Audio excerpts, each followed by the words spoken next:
Salama tompoko tonga soa eto amin'ny rendez-vous du FMFP ty fandarana ity dia natao iresana momba ny tahiry matsimbola malagasy ho fampifanana ny mpiasa tamin'ny herin'ny isika ny resaka momba ny fanampiana entin'ny FMFP ho an'ireo orinasa mangataka izany. Androandray isika nefa dia resaka momba ny dingana misy ao aorian'ny fametrahana ny fangatahana famatsimbola. Mbola tiana rakoto malala tompona andraikitra ny serasera eto anivon'ny FMFP iresaka antsika momba izay. Rehefa vita avokoa ireo dingana rehetra tamin'ny fanomanana sy ny fametrahana ny atota taratasy fangatahana famatsimbola ho fampifanana ny mpiasa ety anivon'ny FMFP ary nahazo laharana ianao manamarina fa voaraisa amatsara ny fangatahanao dia miroso amin'izay isika amin'ny fandinihana sy ny fanombanana ireo tetikasa voaray. Hodinianay eto anivon'ny FMFP amin'izay fotoana izay fa nahafeno ny fepetra rehetra nitakina ny tetikasa izay napetraka ao.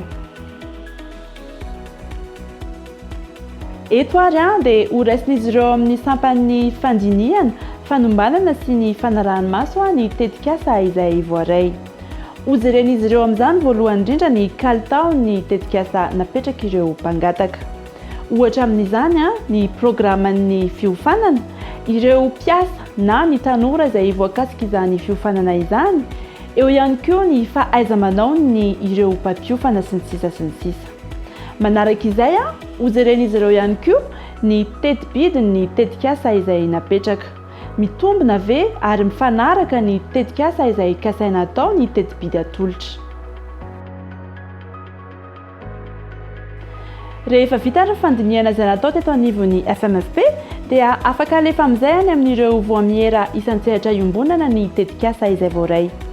Araka ny hitantsika teny fandaharana teny aloha dia miisa 7 ireo voamiera isan-tsehatra iombonana na comité sectoriel paritaire.